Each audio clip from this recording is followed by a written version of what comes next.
Bismillahirrahmanirrahim. Assalamualaikum warahmatullahi wabarakatuh.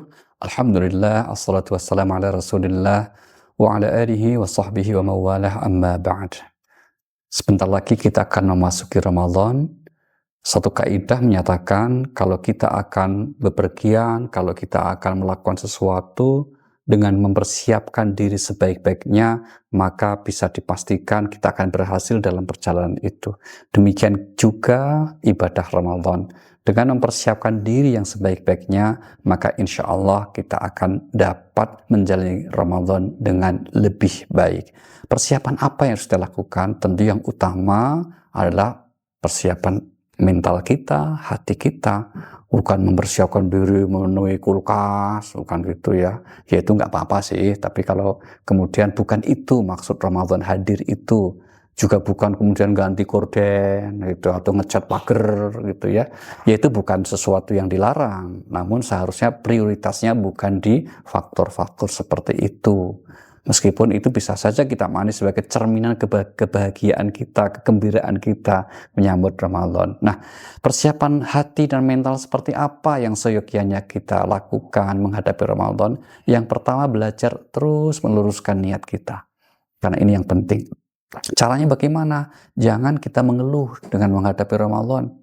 Jangan kita menganggap ibadah Ramadan sebagai sebuah beban, sebagai sesuatu kewajiban yang kalau kita tidak lakukan akan diancam siksa. Bukan.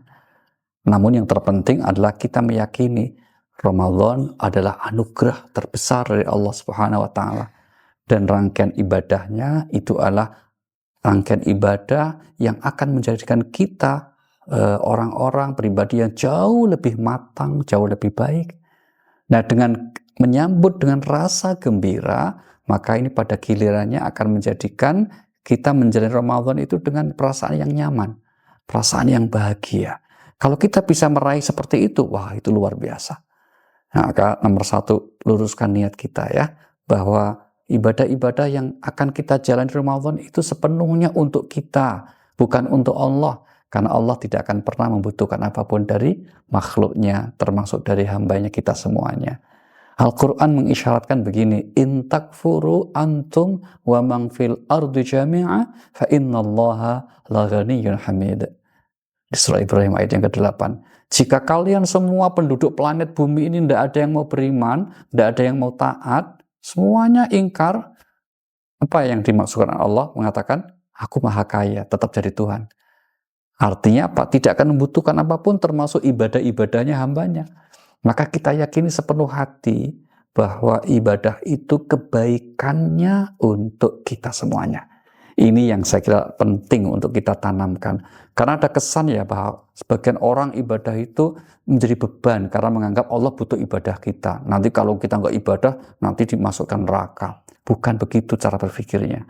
Tapi kita meyakini bahwa ibadah yang Allah perintahkan sepenuhnya untuk kebaikan kita. Bahwa kemudian Allah menganugerahkan pahala, menganugerahkan surga, memberikan sekian banyak kebaikan atas ibadah yang kita kerjakan, itu adalah bentuk rahmatnya. Bonus saja. Karena puncak semuanya adalah kita meraih ridha Allah Subhanahu wa ta'ala. Kita ambil contoh misalnya, Ramadan dengan ibadah utamanya puasa. Puasa kita itu, kalau kita lihat hikmahnya banyak sekali. Terlebih bagi kita yang mungkin menghadapi problem kehidupannya, maka dengan puasa sebetulnya kita diajarkan untuk sejenak melupakan masalahnya, untuk fokus hanya kepada Allah Subhanahu wa ta'ala. Karena yang bikin masalah ribet dalam hidup ini kan sebetulnya kan diri sendiri, dengan banyaknya sekian keinginan dan seterusnya.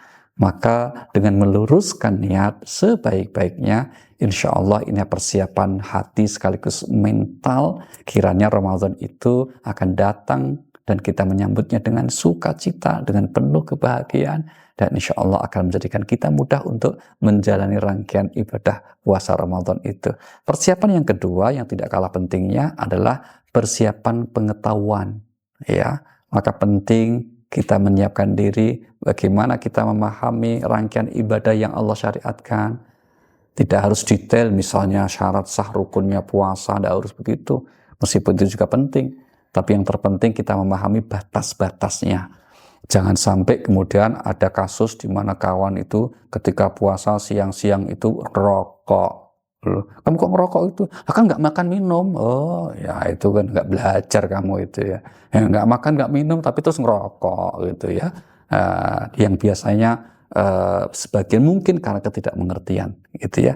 Maka menjadi penting untuk mulai membuka-buka atau membaca-baca, mendengar-dengar informasi yang berisi tentang ilmu, bagaimana seharusnya kita beribadah dengan sebenar-benarnya.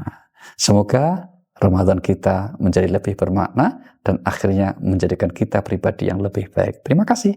Assalamualaikum warahmatullahi wabarakatuh.